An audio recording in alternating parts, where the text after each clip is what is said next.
singkatnya adalah apakah penting menjaga akal dalam prinsip hukum dasar Islam.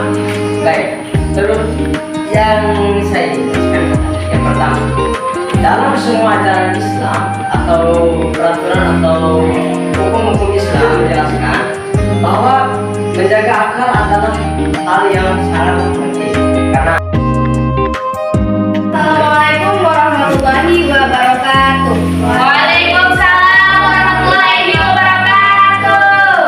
Perkenalkan, kami dari kelompok 3 ingin menyampaikan hasil presentasi kami tentang implementasi 5 prinsip dasar hukum Islam secara keseluruhan.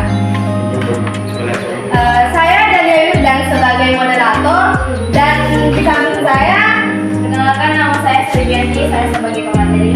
Moderator karena telah memberikan waktu dan kesempatannya. Di sini saya akan menjelaskan bagaimana implementasi 5 prinsip dasar hukum Islam secara keseluruhan. Dari diskusi kita yang telah kita lalui bersama dari kelompok 1 dan kelompok 2, telah kita bahas mengenai konsep prinsip dasar hukum Islam, lalu bagaimana cara menjaga 5 prinsip dasar hukum Islam. Lalu tibalah kita akan membahas bagaimana implementasi atau cara contoh menerapkan sikap 5 prinsip dasar hukum Islam ini secara keseluruhan.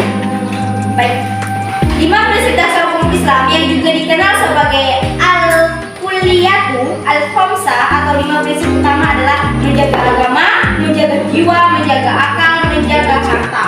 Prinsip-prinsip ini bertujuan untuk mewujudkan kemaslahatan dan mencegah kerusakan dalam kehidupan manusia. Assalamualaikum warahmatullahi wabarakatuh.